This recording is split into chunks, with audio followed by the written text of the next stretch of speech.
thanks again for joining us again for another installment of the RepPath Leadership Podcast Series. Today we have a special guest that we've been waiting to get on the show for a few months. So before I introduce him, though, just want to go over today's topic and some housekeeping. Today's topic is mastering the interview and what the hiring manager really wants to know. So we're going to get great insights from one of our sales leaders today. And just guys, as some quick housekeeping, any questions that you have from this point on, please submit it to the chat. Our podcast producer, James, will field those questions. Then at about the halfway point, we'll address some of the questions that you guys compiled and be able to address as many as possible and answer as many as possible. Also, for some of you out there that are not subscribed to my podcast, to my YouTube channel, please make sure you subscribe to Unfiltered Medical Sales Coaching, because then you can get recordings of all the podcasts that we shoot for later on. So, Joe, you forgot to add that we're also on all podcast platforms now. So anywhere you get your podcasts, you are officially on all podcast platforms. Can't forget that. Yes, and thank you so much again for reminding me, James. And for any of you lobby members, please, everybody, please stay tuned. Not just lobby members, but I will give a promo code for any additional discounts for RepPath services. So please stay tuned and stick around for that. So again, just to jump right in, guys, excuse me, and introduce our guest today. Very excited to have Christopher Walker. We've been waiting for Chris again, like I said, for a few months to get on the show. So I'm excited. He's the VP of Sales at PhotoniCare. And Chris, welcome to the show, and thanks for joining us. Thanks for having me, Joe. I'm very excited to actually get this going on a topic that I'm very passionate about. So I'm looking to help your audience out a little bit, if however I can with these questions. So awesome. So before we dive into some of the questions, just give us a little bit of your background. You don't have to give us the interview approach, but just tell us a little bit about yourself and your background and what you're currently doing now. Sure. So So starting out, I didn't really know what I wanted to do out of college, and I ended up in sales. I think like a lot of people do. And I started out in the business route. Did about 5 years in the B2B sales, 2 Fortune 100 companies, and then got my break into medical device sales. And so spent 10 years at Covidien, which is now part of Medtronic, and their surgical division. And then I spent the last 10 years at Teleflex, which is based here in the Raleigh area, which is where I'm out of. Did everything from surgical to Latin America. And then I've spent the last 8 or so months in a startup. And so completely shifting gears out of the publicly traded companies down to a company of about 18 employees. So very different, exciting and challenging in a lot of new ways. And so, yeah, thrilled to be here. Well, I think that's awesome too, because you provide a vast array of perspectives, come from, big corporations to startups. I mean, everyone, because I know there's going to be a ton of questions about that, because everyone always thinks the grass is greener. So it'd be great to get your insights on, where are some of the challenges and opportunities on both sides, but we'll dig into that a little later. Just to start off, for a lot of these candidates, they're always concerned, of what really happens behind the scenes. They submit their resume, and then it's kind of like, what goes on? What's the reality of what happens? So if you could just give us a little insight, it could be at PhotoniCare, it could be at your previous positions, but after a rep submits their resume, what exactly happens? We could say even in your current role, how does that process look, so they know it doesn't just go into this abyss out there? Yeah, so for my current role, it goes right to me, because it's a very flat organization. So you have a high likelihood, if you submit your resume to PhotoniCare, I'm going to receive it. I'm going to probably reach out to you. One of my previous mentors really instilled on me that candidate care is very critical. And unfortunately, in the world we live in, candidate care isn't always the highest priority of organizations. So I've always really from reaching out to every candidate, letting them know exactly where they were in the process, making sure they weren't left in that mystery land of what's happening. That's always been a very big part of how I address the process with each candidate. But I'd probably go back to my previous employers and say, it depends on if you have an internal or external recruiter. It really starts there. A lot of companies, larger companies, do have an internal recruiting arm, and then if they can't find candidates through their network, they may go outside to external candidates. And so it's just important to understand kind of how a lot of these large companies work.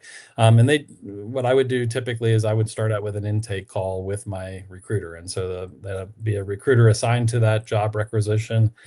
We would talk about what I was looking for, but again, that's very much paper, right? This degree, maybe this experience, a certain amount. And as you know, it's hard to put somebody in an exact cookie cutter box.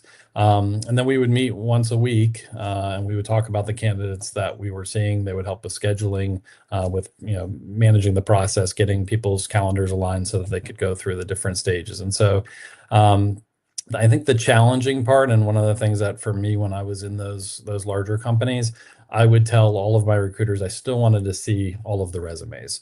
And so we would not necessarily have formal interviews with everybody, post-screening call. But I didn't want any diamond in the rough to kind of squeak through the recruiter's eyes, because again, ultimately, I'd start out this whole conversation by saying, as a manager, your number one job is hiring a talent. If you don't do that well, you can't do number two well, which is to develop them. And so I would say that, I don't outsource that responsibility. I will have partners alongside of me, recruiter partners, but I don't ever want them to feel like they are the sole person, because ultimately that person is going to be a reflection of what my team is like, and moving forward. So that's very interesting, because to be honest, I tell a lot of candidates, because if I post a job, I typically get anywhere from 300 to 500 applications. I mean, it's, how it is, Chris. It's crazy. Yep. The amount of resumes you get, which is a great thing. But we also know a lot of people apply that aren't qualified, and they're just throwing stuff out there and hoping it sticks. So Sure. I typically tell them, if you don't meet at least 60 to 70% of the requirements, don't waste your time, or more importantly, don't expect, because they get ghosted a lot. It's not to be disrespectful. It's just that there's too many other resumes to go through. So that's great, though, that you still are going into that, because you're still looking for that talent. Do you have any examples of what that quote unquote talent piece is that you can sometimes pops off a resume that hasn't met the list of requirements that you're looking for? Yeah, so I don't know if I'm allowed to save somebody's name, but the previous company, yeah, the last company I was just in, our head of HR, I'll leave it at that. One of the things that are, because I think everybody wants hard workers, we want learners, we want people with integrity and character, and those are the first three things that I really look for in the candidate, because a lot of the technical skills I can teach. I've been a sales trainer, I've been in marketing, I've been in sales, and so I have enough experience to teach somebody the technical or hard skills. But he said, don't go find people that want to join a great company. He said, that's easy. Everybody wants to join a great company. He said, find people that want to build a great company. And so things that stick out to me in a resume that beyond like the 103% to quota, et cetera, are part of this committee, part of that committee, selected to be this. And so I've always said, if I leave, like Teleflex still exists. They didn't close their doors when Chris Walker left, which is good. But I would hope that they felt something, that they felt a void when I left. And so I've always talked to my team, like, you want to make an impact, so that if you leave, it's not the end of the world, but you should have made an impact. And if you haven't, then the question is, what can I do to make an impact in my current role? And so I think that's what I'm looking for. Somebody that has something on their resume that shows that they're a builder. They're not just trying to latch onto a company, but they're really trying to make it better than when they first walk through those doors. And I mean, that's great. And a lot of times, obviously, I can see that on the resume too, when they've been selected as like a regional trainer, or, they're typically, sometimes they're titles that aren't really a paid title, but they're still given more responsibility. Is there anything they can do, or you've seen reps do in the past, that exhibited that or showed those characteristics, showed leadership or like go-getter characteristics throughout the interview process that really like impressed you or left an impact? Yeah. So I've hired and I wouldn't say it's on the resume, but I've hired a ton of people, and so I'm always leery to say like the best person I've ever hired because I don't want to make people feel bad. A person that I hired that does stick out for me in the hiring process came to the interview with a 70, 80 page binder. They had done research on all of our products, had done clinical study research, and so, the first part I said was that, or sorry, what you should remember is that when you are in the interview process, you are in a sales process, especially if you're competing for a sales role. Okay, and so for the non-sales folks on this call, I'm going to speak from a sales perspective, but you should remember this is a sales call, and so what I'm looking for are the different behaviors in the process that are translatable to the actual job, right? Which is sales. And so, are you pre-call planning? How are you conducting an in-office meeting with me? What are you doing post-call, right? Because there is a post-call. I'm shocked at how many thank yous I don't get anymore after interviews. It seems to almost be a dying art. I don't know if you're seeing that, but that for me has been a difference. But even pre-call planning, I think when you first reached out to me, I said one of my questions. So if you interview for me, I'll give you one tip is I'll ask, where did I work for prior to this job? And I would say 90% of the time they don't have a clue. And it's so easy to find me online, so you don't have an excuse there. But are you doing pre-call planning? Are you finding out who you're going to work for, who you're going to work for from a personnel, but also from a company standpoint? So are you doing research on the company? I think people that come well prepared and have that pre-call planning done well, and when you do those, by the way, then you're able to do some of the other things we'll talk about, which is asking good questions throughout the interview process and really showing me that you're not looking for a job, but you're looking for a career. See, I love that. And I think a lot of reps, there's reps that get that they understand that this is almost like a tryout, for a sales call or a role play, Yeah. and treat it that way, from start to finish. And I think the problem with I don't want to defend anyone for not sending a thank you because I think it's so easy to do and it's ridiculous. But I think people really do, they underestimate the competition that's out there. And a lot of times they think I'm such a great fit.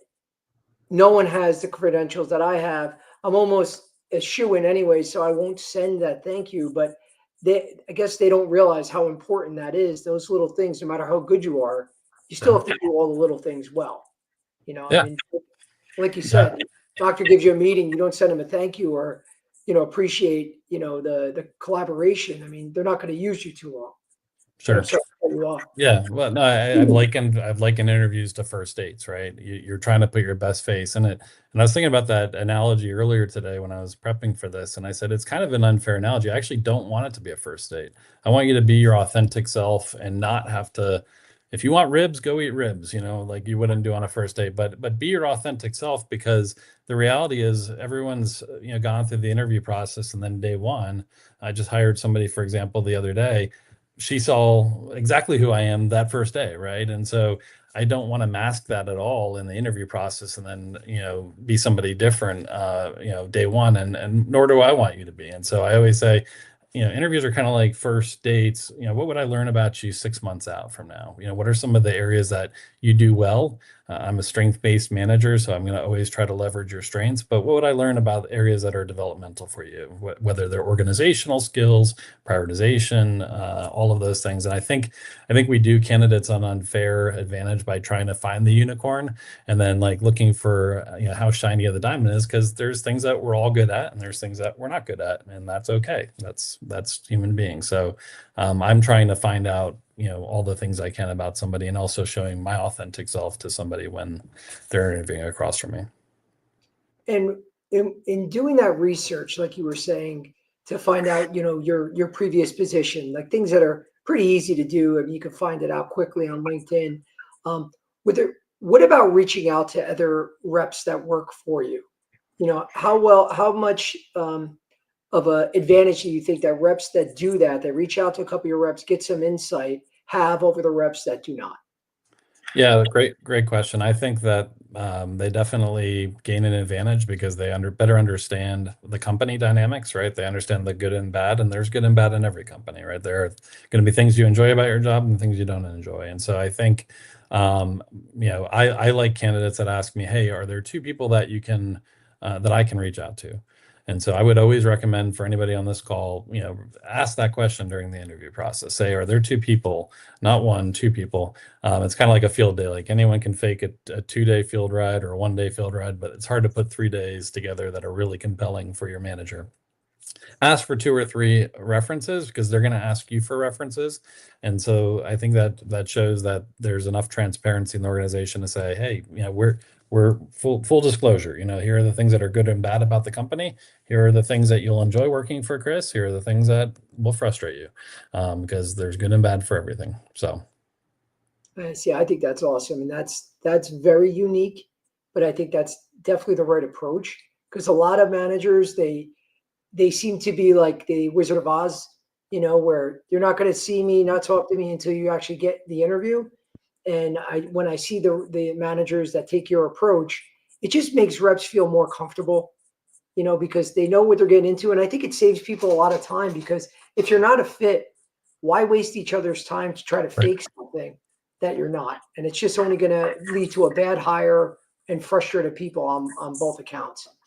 Yeah, it's the last person I just hired recently, I said, look, you need to interview me too.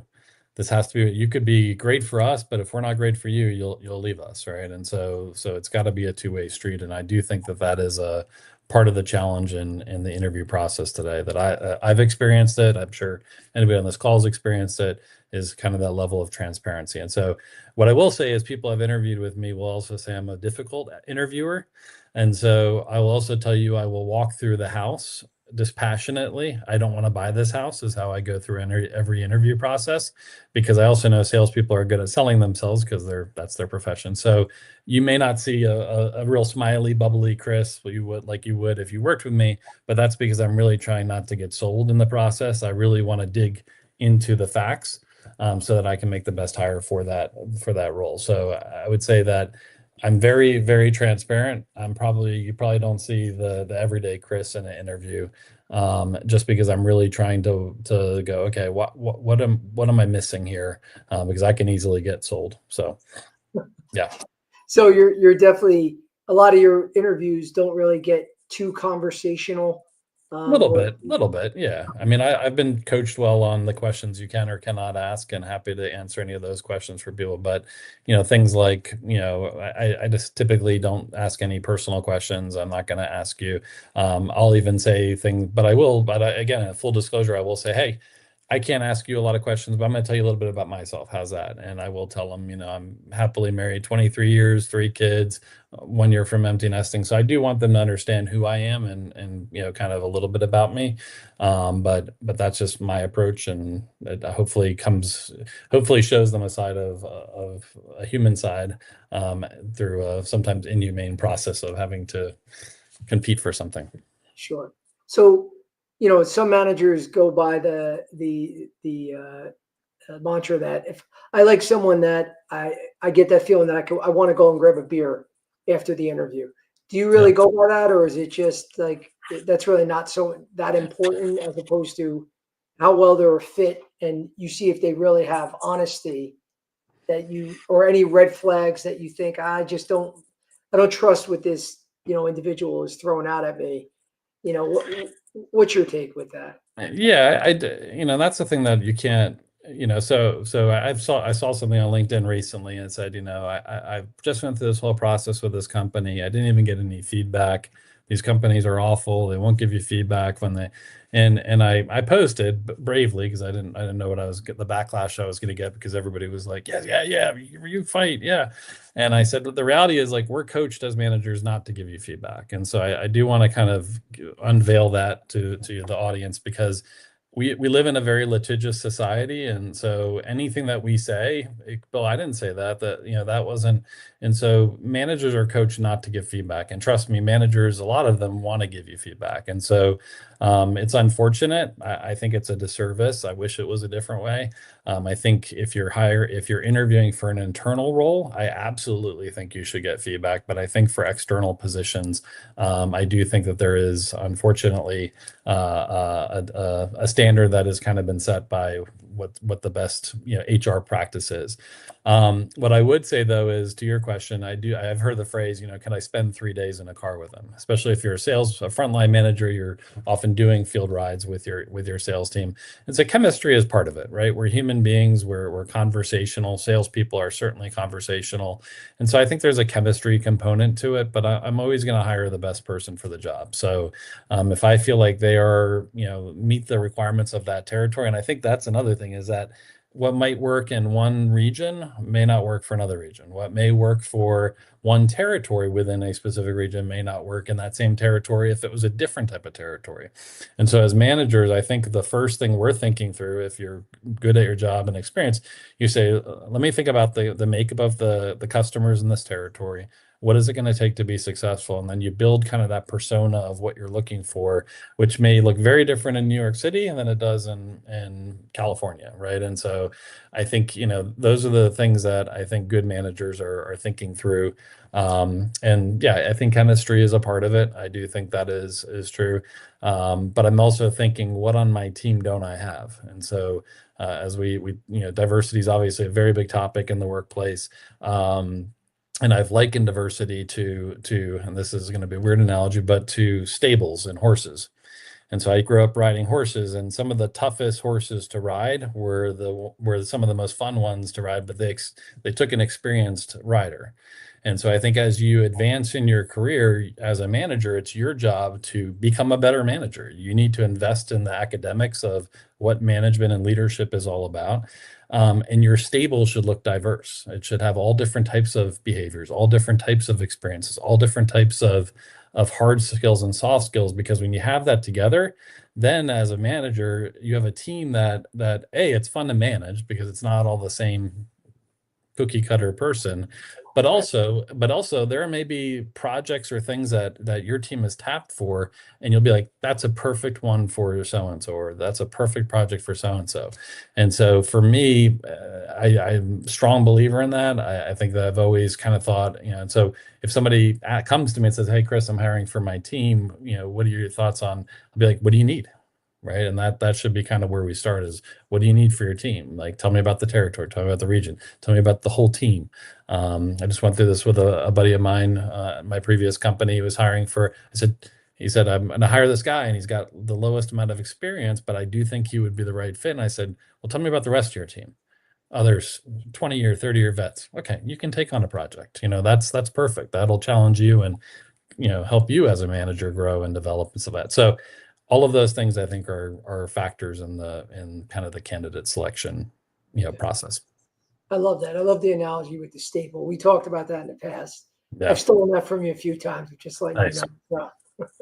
But so let's talk about when you actually get the resume. So you're a perfect person to dispel some of these myths that are out there, because you see all the resumes pretty much that are coming, through the application process.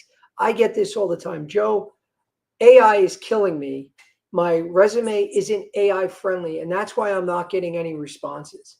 So for someone that's seeing all these resumes, what in those first 30 seconds when you get the resume, what's really jumping out at you from a great candidate versus, an average candidate?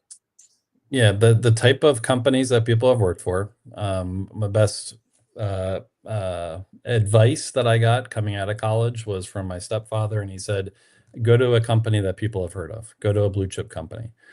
Get your, why? Because they're going to train you well, right? They're going to invest in you. They're not going to give you a phone book and say, smile and dial, right? They're going to actually invest in you. And so I did that. I went to Verizon, which was a Fortune 10 company at that time. And so I think the pedigree of the companies is important a little bit. But one of the things, and I know this is not as popular, but I also look at tenure.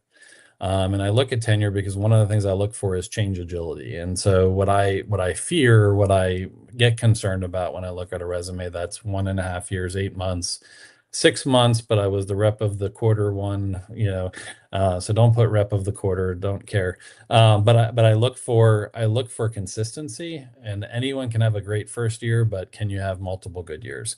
I also think, I took martial arts for most of my adolescence. And the reason why the black belt is the highest, because everybody back then started out with a white belt and it got dirty over time, and experience and wisdom and all of that, and it turned dark and it turned black, right? There wasn't, now you can be a 6-year-old black belt, which is also wrong. And so there's something to mastery. And so it's hard for me to say like this person really mastered what they were doing in 6 months or 8 months or 1.2 years. So I'm looking for kind of consistency and somebody that maybe built. But I'm also not I don't necessarily look for promotions, because there are some people that want to be a sales rep. They want to be the best sales rep, and they don't want to be in management, and that's okay. I love people that are very comfortable and know exactly what they want. And so I'm not necessarily looking for promotion or doing additional things. It depends on the level. But if we're talking sales reps, what I am looking for though is some grit and some stick-to-itiveness in a company, because I hear stories of like, well, they did this or they changed the comp plan. I said, yeah, and that can happen at every company. So like, are you going to leave if I hire you? Right. Right. And so when you're talking about tenure, is there a certain timeline that you have in your head, like anything less than a year and a half, 2 years, or is it just that continued, 4 or 5 jobs all a year and a half? If you could dive a little deeper into that. Yeah. So when I would look at resumes, just to let the audience know so I'm like, wow, they've been at 5 places since I've been at this one place. And so again, and I'm not saying that the norm anymore is being 20, 30 years at a company. That I certainly know that that's not the norm. I would say that, if you're going to have so I would say 2 to 3 is probably the shortest I'd want to see for a sales rep. What I would say is that if you don't have that, and it's typically what you've done, you did what I'm doing right now, which is you went to a startup and it didn't work out and they lost their funding or they got acquired, and then so just make sure your story makes sense and lines up. And so I would say, part of it is how your story kind of plays out. Things happen. So I would never, but if if you were at 10 startups that didn't work out over the course of 10 years, I'd be like, this person's judgment or decision quality or something is not very good. Right. You got to learn Yeah. your lesson at some point. Yeah. So besides the tenure, are there any other red flags on a resume that jump out at you? Yeah, so I mean, I've seen misspellings. I'm probably the worst, and you can talk to people that work for me, especially some of the functions that work for me. Like I'm very big on like grammar, and so like if you have like periods after some bullets and not other bullets, like so have people look at your resume. Have somebody who's very OCD, majored in English, look at your resume just to make sure that it looks professional. I also heard a stat, and I don't know if there's any stats that you've heard, but the 85% of the stuff on resumes are embellished or made up. And so, rather than like we did this together, it was I did everything versus, and so I would say to you, I don't put a lot of stock in the stuff on the resume. In fact, I would hire somebody, and I'll do this all the time when I go to like a restaurant or a bar, and I just see somebody who's I could just see as a hard worker, great communicator, great salesperson. I'm like, I can make them a good sales. So I am a big fan that anyone can do sales. I was, wanted to be in the FBI, so I didn't end up doing what I thought I was going to do in college. So you can do sales if you have certain qualities, I think, and some of the other stuff can be taught. So I'm always looking for talent. I would always hire talent over a position player if we're using a draft analogy every day of the week. Right. That's awesome. That's awesome. And when it comes to tailoring your resume, because I get this a lot too, Joe, I've applied to, or they'll send me a resume and they'll say, they'll explain something on their resume, whether the position they were in. And I'm like, I don't see that. I don't know what you're talking about. They're like, oh, which resume did I send you? And you're like, okay, well, that's a red flag, because especially if you have your marketing resume, your sales resume, your leadership resume. And I get that. And it's like, guys, you gotta pick a lane of who you are at some point. But I understand you want to tailor it towards the actual opening. So what is your advice with that? So before it gets too out of control, where you have 50 different versions of your resume, how important is that to tailor it to what the company's looking for in the requirements? Yeah, so I guess the question would be, is it all within the same ladder, we'll call it? So sales leadership. So I have a different one for director of sales jobs, VP of sales jobs. Where do I have a marketing, sales, and training, and because I could have all three of those. I've done all three of those, and I've enjoyed all three of those. So if I was unemployed tomorrow, I would be in that position where I would ask myself, okay, do I want to go into a marketing role? Probably not. Do I want to do training? Probably not. So do I want to do sales? Yes. Now, would I be open to director or RSM roles? Yeah, absolutely. Leadership is leadership. I mean, one's smaller, bigger.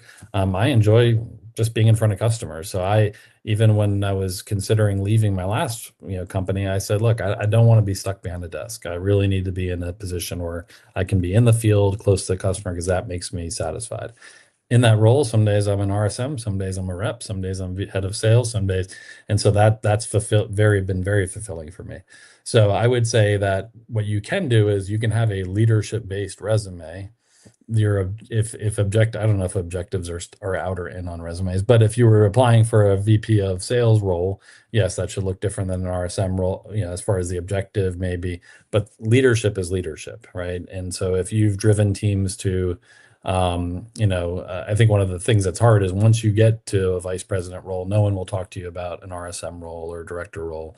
They're like, well, why, what's wrong with this guy? He's broken. So that's I think challenging, but I do think that leadership is leadership, and there's different seasons of your life where you want different things, and so I think knowing yourself and what you want will help to minimize the number of resumes. So maybe that's more of a coaching with Joe session on. Okay, I know you can do it all, but let's kind of focus in on really what's going to be fulfilling for you. What's going to get you out of bed every day and make you excited to do your job? It goes back to the question of, can you motivate your reps? And I have my own opinion, and the answer for me is no. I believe I'm always trying to hire people that are motivated in life. That, as my father-in-law, when I was dating my wife, said, "Is he a goer?" And I was like, "Goer?" And yeah, is he a goer in life or not? And so I've always held on to that. I'm trying to find goers. Now I can demotivate people quickly if I manage them improperly and stuff like that. But I am looking for people that are motivated. And so part of that is in the interview process saying, okay, what motivates this person, and does this job align to that? And if the answer is no, they want to be, working from home, and this is a 100% field-based job, then no, that would be miserable. Or I don't want to travel. Great, you have the whole western part of the United States. I've always said, one of the things that I've tried to do for myself, but also people I mentor, is take 2 pieces of paper, write down all the things you're good at and you're not good at, all the things that you want in a job and that you don't want in a job. And if those 2 left-hand columns match up, you're going to be probably in a pretty motivated state throughout your work day. And so I would probably say, if somebody had different resumes, going back to the question, I would say, let's start out with why do you have them? First of all, walk me through your thought process. And if there are different bullets that make sense to have, then great. But the reality is, the most meaningful actions that you took in each of those roles would probably apply to any leadership role, regardless of the type of role you're going for. If it's an individual contributor role, then that might be a little bit different, right? I think there is a difference between the verbiage in a resume for individual contributors as it is for a leadership role. And so for reps, for example, when I said, I don't want to see like, you did 103. I want to actually see, who did you help get to 103? Who did you mentor? So I want to see that. But if you're a leadership role, applying for leadership role, I don't know why you would need 2 resumes personally, but I could be wrong.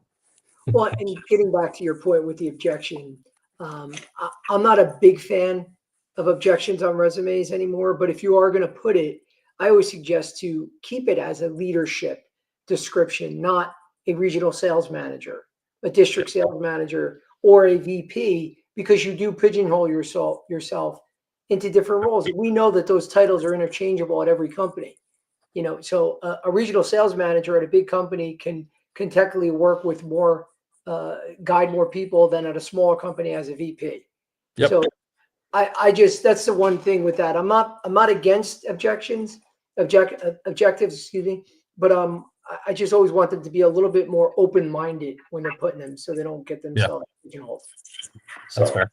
but just looking at the time, James, we're going to take a quick break and see if there's any questions from the crowd that Chris can address. We got a couple questions from multiple platforms, so let's get into it. We got Jennifer Holloway. I built a strong career in sales, especially in the oil field and industrial sectors, but consistently driving results through relationship building, grit, and hunter mentality. I've since completed medical sales college to gain clinical and OR experience, and I'm now making the transition into medical device sales. I know I may not interview like someone who's been in the industry for years or has a bachelor's degree, and I may not always come across as polished in interviews. That's but in the field, there's no it cuts off. I don't know what you're getting at. Maybe, but in the field, it's kind of all the same. Maybe a sales. I don't know. Jennifer, I would say that very few people, especially my age, started out in medical device. There are a few that I've met throughout my career. Most people, I mean, the phrase when I started was, work for two B2B companies, get 5 years experience, and then parlay that into medical device if you want to get a medical device. And so that was kind of the norm, at least when I was getting into it. I agree. I also am biased. I would love to hire somebody with a B2B background just because they know how to prospect well.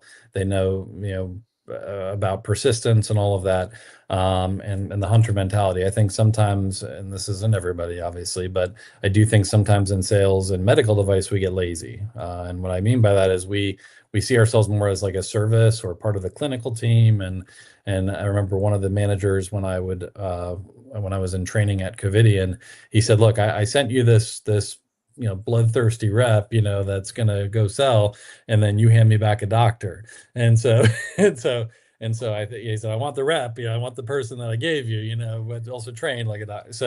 So I think, Jennifer, my guidance to you would be, if you haven't found something, certainly connect with me on LinkedIn, connect with Joe, connect with other people that have a good network in this industry. They can help to steer you and provide guidance on things that maybe they've seen in your resume.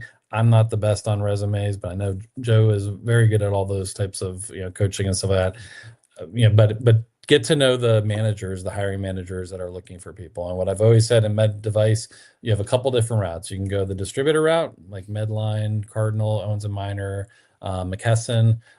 Really good way to kind of break into medical distribution. You can go into, especially with the medical sales college experience, you can go in as an associate rep in ortho. Anytime you see the word associate, though, ask, does this position require relocation? And most of the time, at least the companies I've worked for, the answer is we are going to require relocation. And I've had people who have taken jobs as associates because they really want to get their foot in the door, weren't really relocatable, and you will shoot your brand down if you do not relocate. So if you are relocatable, know where you are relocatable to. At least be fair and say, look, I'm relocatable, but not everywhere. I would be relocatable to these regions. But yeah, I wish you the best. I've always also, a couple other things I'd say, take an A&P class in a community college. I know it sounds like a weird recommendation, but I'm a big fan of knowing medical language. And if you're going to go head to head with a clinician in the OR or on the floors, when we're talking to nurses, you need to know your stuff. And so this is a different level of preparedness. I remember I bought a surgical in Agustin, that is the person who wrote South Beach Diet, so it wasn't him, Sabiston surgical manual, and I read that thing cover to cover. And so for me, invest in yourself right now. So if you're in the process, you're trying to find it, don't wait until you get the job. Start investing in your knowledge so that when you do sit down, you can say, these are all the things I've done to prepare myself.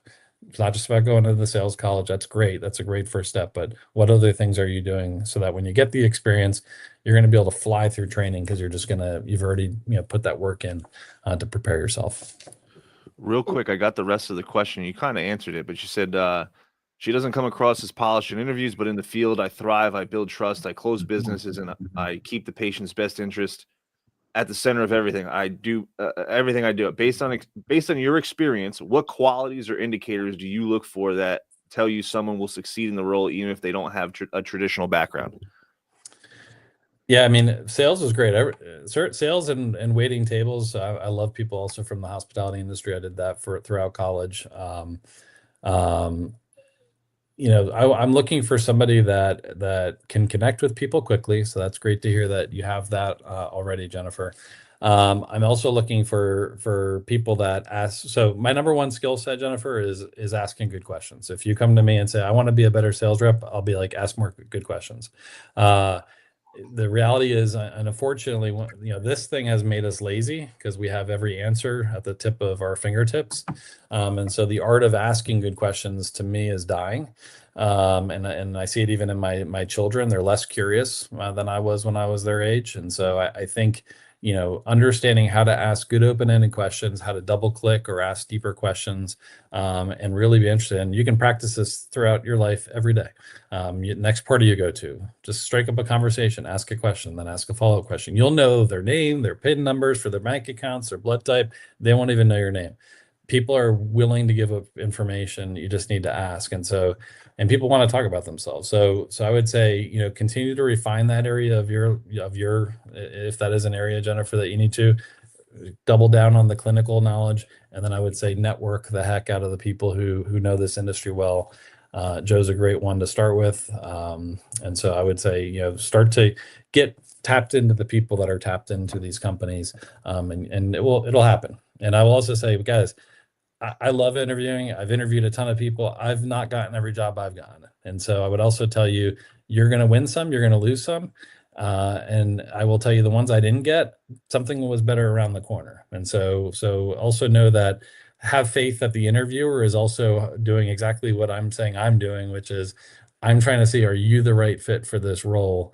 And you may have dodged a bullet because maybe this wasn't the best fit for you. And you're disappointed and you're like, I can't believe I didn't do it. But maybe you shouldn't have gotten it, and it was the best thing for you. And just to address one thing, just because I got a text from one of the viewers, anyone that did have a question on when Chris said an A&P class, that's anatomy and physiology. Just for anyone else that had that question, because I just got a text. I just wanted to say that. Thank you, though, Chris. Yes. There's a lot of acronyms in our industry, so I apologize. I'm learning that as I read the questions myself. Next question from Min Own. How does the interview process differ if you have sales experience versus if you don't? Yeah, and this is the catch-22, and I'm sure Joe hears this a lot. Like, everyone's saying I need sales experience, but I need sales experience in order to get sales. Wait, I need a sales job in order to get the thing. So, and the answer is exactly what I said before. There are plenty of people that will hire people without sales experience. And if you think it's med device first, there are opportunities. It's usually in the form of a sales associate, but not always. Sometimes they still want to see 1 to 2 sales experience, and there's a relocation. So I would go back to what I said, how I started. I would go to a Cintas, an Aramark, a UniFirst, a ADP or Paychex. I mean, these are blue chip companies that have been doing it for a long time. They are successful companies and they invest and train their people. And you may find doing that, you're like, I don't want to go to a medical device company. I'm happy. I've tried to get ADP people. I've tried to get Cintas people. And I'm like, I'm happy. I'm not going anywhere. But what I will say is you will get a great training. You will understand how to prospect. You will understand how to ask good questions. You will learn how to close. And you also learn really quickly if sales is really the right field for you to go into. And so it's something that's really, I think, I would coach somebody, especially like my kids who are getting that age, do it while you're young, see if you like it. It's not for everyone. I also, just like the serving analogy, I want to say despise, that's a strong statement, but if you're going to be in the profession, treat it like an art. Be a student of sales. When somebody serves me, like I did fine dining, and so I know what good looks like, right? And I know what it's supposed to look like. And people can make a lot of money, so a lot of people do it, but they do it wrong. And so I'm always looking for somebody who is investing in themselves. I'll give this out to the group. It's something I gave to one of the nurses on my team who transitioned into a sales role. She's now my top rep. has been doing it for 6 months, sales. But I said the first sales book I ever read was called The Greatest Salesman in the World by Og Mandino. It is a short novel that talks about the heart of what a salesperson should be. So it should not be this, sleazy salesman, press hard 3 copies. It's really about your heart and wanting to serve other people. And if you come into this profession with that, and you continually invest in yourself and your development, you're going to do great things. If you don't, it'll be short-lived, and your brand and reputation will be what it is in front of the different customers that you interact with. But and so that book was, I think, transformational for me starting out. Just to add one before we move on, James, to piggyback off what Chris was saying, for some of you guys out there that do not have sales experience, there's typically transferable skills that you can show or illustrate no matter what position you were at previously. For instance, in terms of, we talked about the service industry, people that were waiters and bartenders, they got good communication skills. A lot of times they have to upsell. We were always taught that when I was a waiter. Oh, yeah. You want to upsell on the menu, get them to buy an appetizer, get them to get that dessert, get them to buy a second drink. So there's a lot of transferable skills, especially for teachers. They're presenting a lot. So think of those, whatever position you're in. It may not be sales in your mind, but there's usually always a way to correlate and tie those transferable skills to a medical sales role. 100%. Yeah, I always find it interesting when I see somebody like, oh, I can never do sales, and I'm like, I don't know that. And so I would say, why?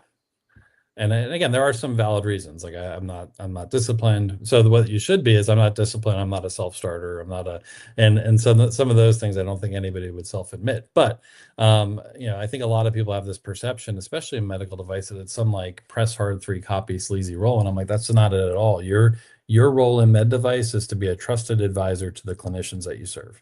If I could say one sentence, you should be a trusted advisor to the clinicians that you serve. And if you're doing that, there's nothing, I didn't say anything about selling, I didn't talk, but it requires you to be good. And so if you have a psych degree like I do, bachelor's, and I'm talking to somebody who's got 15 letters after the name, I can't do that with what I learned in college. I actually have to invest in myself and be better than if I was selling a car on a car lot, or if I was waiting a table. I have to be the best version of myself, which means, and the company's not responsible to give it to you, by the way. That's the other thing I would say. They're gonna give you the permit and the license to drive, but you need to invest in yourself if you really want to be the best. Awesome. All right. After an interview, when should you follow up? Right after, a couple hours later, or the next day? Man, I'm almost going to like defer to Joe on this one. So here's what I would say to you, more than the timing. Okay. I do think urgency is critical, because I do think, depending on, like, if you're talking to me, I've made up my decision pretty quickly. I would say more than the timing of it is the quality of the follow-up. In other words, if you just send me a quick thank you, I'm so excited about this, look forward to hearing from you, not going to happen. If you're the only one, it might happen. But if you say things like, I really enjoyed our conversation about this, it really stuck out to me because of these reasons, and so I want you to actually, again, sales process equals interview. You wouldn't just say, thank you for your time, Mr. and Mrs. Customer, I look forward to hearing from you. No, you would say, I really enjoyed it. I think this product is going to do X, Y, and Z. I look forward to the next steps of this. Like, you would be more robust in your follow-up. And so I would say that would be my expectation, is that it's specific and not generic. You're not sending like a get well card. You're sending a professionally worded thank you follow-up to me that recaps or discusses what we talked about in the interview process. And excitement is fine. You can certainly say you're excited about it. I would say timing, usually for me, it's usually that same day, but I usually, I'm like the end of the day, kind of like, because I've had such a busy day, even though I've been wanting to send it all day, but I purposely wait. But I was also the guy that called the girl the same day. So I'm not the guy that you should talk to. I would tell you that, you use your own discretion, but I would say sooner is better, because I can also tell you, if you wait too long, they'll be like, they didn't even send a follow-up. And then it's like, comes like 2 days later, and it's like, well, did they just think about it, or did they get coaching on it? And so again, you have to kind of like war game it out in your own head as to what the hiring manager is thinking. So I would say same day is preferable. Be meaningful more than time sensitive. Yeah, and I agree 100%. I think in terms of of setting the expectations in the interview, like there's one that Chris is talking about a thank you. Correct me if I'm wrong. You Yeah. want to respond that day, but if they say to you, "Hey, Joe, we still have a couple more minutes to interview," when you want to make sure that you get the understanding of what the next steps are and what the process is. Find out from that manager and just say, "Hey, okay, so what is the next step? Oh, I'm going to bring three reps back to meet with my vice president next week. So we should have an answer by next Tuesday on who's coming back." You want to dig deeper and try to get a better understanding so it's not so open-ended.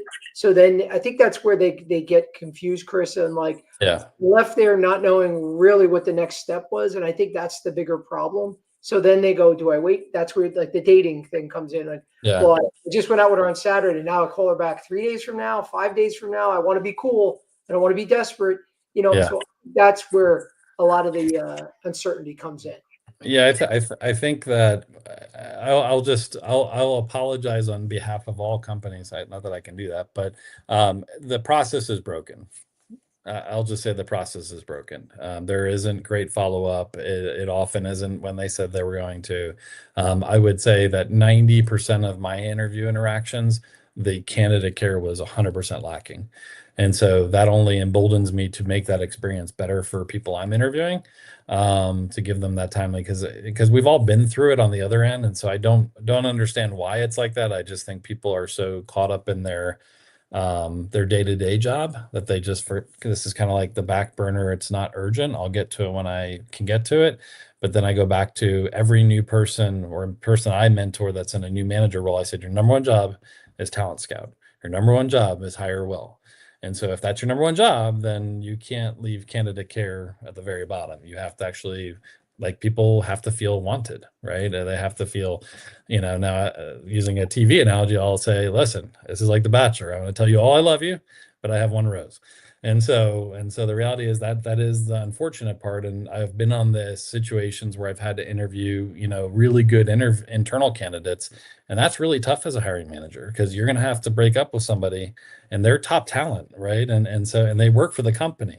And so you have to worry about, okay, now I just took a top talent, and now are they a flight risk? Are they and so I think, so also just understand, hiring isn't easy for the hiring manager all the time, because there's a lot of dynamics that we have to think about. Okay, if I hire this person, that person's gonna be mad. They may leave. And so there's even some companies that don't even let those people get in the race, because they don't want to have to put them in that position down the road. They know they're not ready. And you probably all are thinking about this in your, where they said, look, that person wasn't even allowed to hire. Yeah, probably because of that, because I didn't want them to go through the whole process knowing that that wasn't what they were looking for, just so that they can make them feel awful at the end of the interview process. And so I think that's probably a humane thing to do to somebody. The downside is that then they'd get no feedback. They don't get the experience of the interview process. And so there is some downside to it, but I can understand from a hiring manager's perspective why they would want to do that. All right. We have from Min Own. What are some examples of questions you shouldn't be asking during the interview, like asking about what the day today is like? So a couple. So I would say that some of the questions I get a lot more nowadays is work-life balance. Like how much time should I be in the office? All of those things. So like kind of like the work conditions. I think those are all fair. I'll give you my answer on work-life balance, because it seems to be coming up a lot more. And I think it's a fair question, but I told one candidate, I said, look, I'm going to give you a really weird answer, which is I don't believe in it. And she looked at me kind of funny, and I said, most of the work-life balance issues are self-regulation issues, not a bad manager who's asking you to do stuff at 11 o'clock at night. And so I think a lot of work life, because that's important, right? We all want, if you have kids or you have a family, I think the work situation is very different than it was when our grandparents were working. And so we want to have everything, right? We want the job, we want the work experience, but we also want to have a family. We want our kids to not shout stranger when we walk through the door. And so I think the work-life balance is a good one, but I would also tell you it requires a level of discipline on your part and a prioritization and time management on your part. That's the company's not going to do it for you. Things are going to keep streaming at you. It started actually with BlackBerry, if you remember those things. But that's when we had email on our hips, right? Yeah, on our hips. But it started there, and it just hasn't stopped, right? It's only gotten more, in our face. And so I would say, questions around that type of stuff are kind of like, why is that the main question you're asking me? And it's not that it's a bad question, it's just that it doesn't have anything to do with really the job. I want you to ask more questions around, the expectations I have for the role. What does if we're talking a year from now, what are some of the things that would have been delivered or completed within that year? What are some of the best reps that you have? What are some of the things that they're doing that the other reps aren't doing, right? If we're talking about a sales rep role, I want you to really mastermind so that I see that you're thinking about the role and trying to fit yourself in that expectation or that requirement, not asking about how many weeks of vacation do we have, what's your policy on how often we have to be in the office. Those things are way down the road. And so I also think there's a time and a place. So one of the questions I know, Joe, you wanted to cover was salary. I addressed that very first thing. This is what not like, hey, my name's Chris, by the way. No, I don't do that. But I don't think there should be anything mystical about comp. I think it should be something that's fairly open. I mean, you know what you need to make in order to sustain your life or to be happy or excited about the role. And so I don't know why a hiring manager would pull that back. Moreover, one of the things that frustrates me then at the end of the process is if you then ask, so I say the job is $100,000 job and you come back, great, I need 150K. And we're at the very end of this process. I almost want to just be like, sorry, pass, just goodbye. Yeah. So I already told you what it was. I was very open and honest. So I think asking questions like that at the end, when we've already set the expectations, like, well, he'll want to pay me what I'm asking because I'm going to be walking on water to work. No, it's $100,000. That's what it is. It hasn't changed. So I would say things like that, Min, would be also things that are out of bounds, asking questions that you already have the answer to, or just in the negotiation part of the interview that just rubbed me the wrong way. Day to day, you should absolutely know. You should know what it's like. So I think those are very fair. Yeah. Back in the day, we used to bring reps into the OR and all of that, and then we had vendor credentialing, and so now you can't do any of that stuff. But yeah, that was standard practice. Was we want you to spend time with a rep from our company so that you can see what a day to day looks like. All right. We have Ivan Kalunga. When is a great time to mention a referral to a hiring manager during the interview process? So I think you mean like references, and I'll just assume that's what you mean. But as far as references, I'm going to ask you for those at the end of the interview. So it will be, please provide me 2 or 3 references. And so I wouldn't necessarily bring that out in the interview, Ivan. I would say it's more, unless it was somebody that was referring you. I'll rephrase my answer, since maybe that's what you're asking, which is if somebody's referred you to the company, then before you apply to that company, just as a FYI, there are often ways for that employee to get credit in their internal system.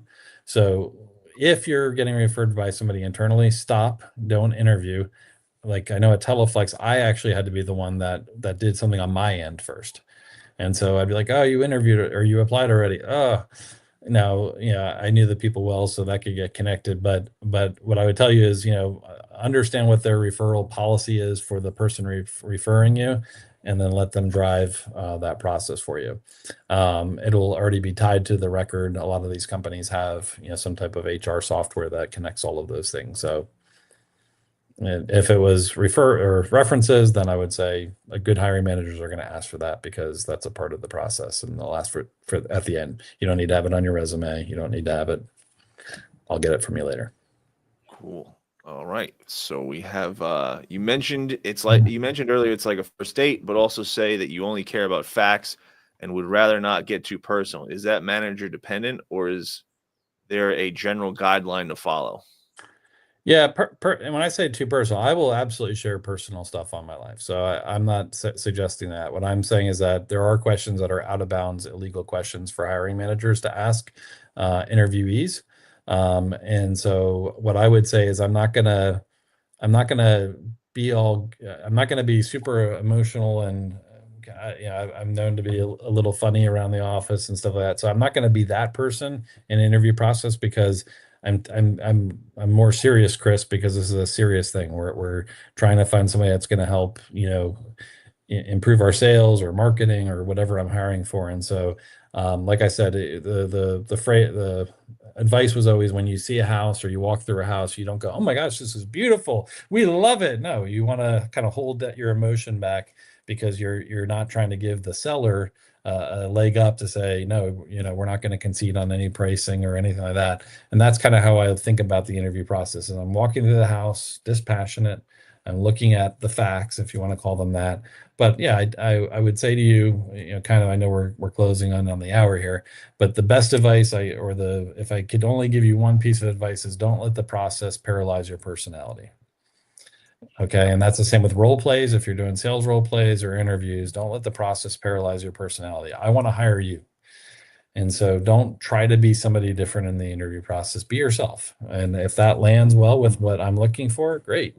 If it doesn't, then that's okay. There will be somebody that you will, click with in another, yeah. All right. One more question. Out of curiosity, what advice would you give to someone who has been at an executive level NSD VP, but wants to transition into frontline leadership or individual contributor role? Yeah, great question, Brian. I haven't quite cracked that yet. I would tell you that when I was looking at Telefix, I spent the last 4 years there working as the head of Latin America, as the VP of sales. And part of that, I was getting a lot of recruiters saying, "Hey, you need to make your way back to the U.S. Like you've never left physically, but you're kind of an expatriate." And I was like, "Man, in my 40s, I can't afford to be irrelevant. I've never even worked in the U.S. since COVID." So I was like, "All right, I need to start thinking about that." And Brian, that was a big question mark. So people would look at my resume and they're like, "Well, you're applying for a director role or RSM role." I'm like, "I don't really care. I love frontline leadership. I love, talking to customers. I don't want to be behind a desk." That was the most draining part of that job in Latin America, was being so desk tied because I didn't live there. And so, yeah, unfortunately, Brian, I think for me, it came down just, internal networking, knowing somebody who got my resume in front of somebody that was looking. But no, I had a lot of people scratching their head going, why are you sitting here? There were a couple jobs I looked at and they just didn't either buy my story, or they were just wondering why was I jumping, or yeah. So, in full disclosure, being very candid, I don't have the answer for you. Talk to Joe. He'll maybe have I a can different answer answer. that is a tough one, Chris. You're right. And Brian, I think the best thing you can do, and sometimes the stars have to align when you can really, illustrate your relationships, those therapeutic areas, especially if you are going from a leadership role back to an individual contributor. I've seen ex-managers or directors that wanted to go back. I mean, they wanted to go back for multiple reasons because of family and quality of life. They didn't want to travel as much. But the ones that were able to get those rep roles again were because they had relationship in cardiology or in pain, or in anesthesia, where the company said, "Wow, this guy does still, have a wealth of knowledge in this space. He could be an asset for us." So that seems to be a transitional factor that comes into play where people are able to go back. So I would really highlight, basically who in those different specialties, because that sometimes can make the difference. But it's like Chris said, it's not the easiest. because a lot of times they're very skeptical. Like, why are you really going back?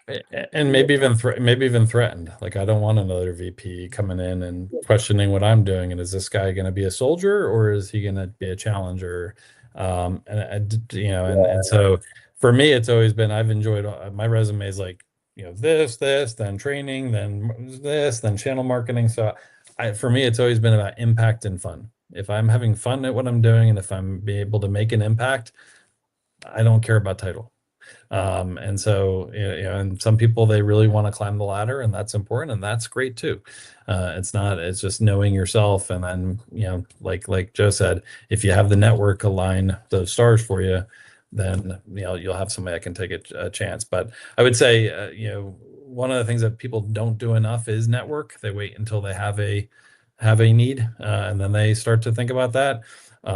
Conversely, frontline managers don't do enough bench interviewing. They wait until they have a vacancy and then they start thinking about it. And so I would tell you, as a frontline manager, if you're on this call, you need to be interviewing all the time. You need to be wearing that talent scout hat every time, right? Because you might have a person get promoted, leave, get fired, whatever, retire. And so your best decisions are going to be candidates that you've talked to over the course of months, if not years. Okay. Then it's a natural progression into the role. Similarly, and that's just my own opinion, similarly, if you are an employee and you need a job, a certain portion of your week should be around networking and LinkedIn. When it first started, I'm sure you remember, Joe, but it was like this, oh my gosh, he's on LinkedIn, he's looking for a new job. It was like, you couldn't even everything was like private, because people thought if you were on LinkedIn, you were gonna, you were looking for a job. And now it's just known that no, this is about personal branding, building your brand and the network. And so no one thinks twice anymore. But I remember when it first started, it was like this dirty word that you were on LinkedIn. And so, yeah, I think spend some time, making sure your profile looks good. Talk to people that are expert in it. If you're not expert in it, talk to people that are expert in it, because it's your brand. It is a representation of yourself. And I think that's great, Chris. And this has been, just because we're getting over time. If anybody has any more questions, feel free to send them to either me or Chris. But to make it easier, just so we don't bombard Chris because he has a full-time job, you could send them to me, and I can always collaborate with Chris to get you the answers that you guys need. Chris, I gotta thank you again, man. This was awesome. As always, every time we speak, I leave with something that I'm going to steal from you again. But seriously, I did. I left with a lot of great information, great feedback, and I'm sure, I can tell by the number of questions on this call that everybody on the call was really impressed. So thank you again for taking the time. Absolutely. Thank you all for joining and taking time out of your day. So thank you, guys. And just again, before we go off, remember, anybody, please, if you didn't already subscribe to my YouTube channel, Unfiltered Medical Sales Coaching. We're on multiple platforms now for if you want to view this podcast and future podcasts, for iHeartRadio, Spotify, Apple TV. I mean, there's a host of them, including YouTube and LinkedIn. Also, any one-on-one coaching or future coaching, whether you're trying to break in or advancing your career, obviously that's what we offer at RepPath. Please reach out to me. The promo code for today's call for all lobby members and anyone else on the call is very simple. It's just Chris's last name, Walker. So whenever you reach out to me, please submit the code Walker, and that'll get you additional discounts. So thank you guys again. Hopefully you could join us, every Wednesday at 3 p.m. Eastern. Thanks again to Chris, and we'll talk soon, guys. Have a great day. thanks, Joe. Thanks, buddy. Bye-bye.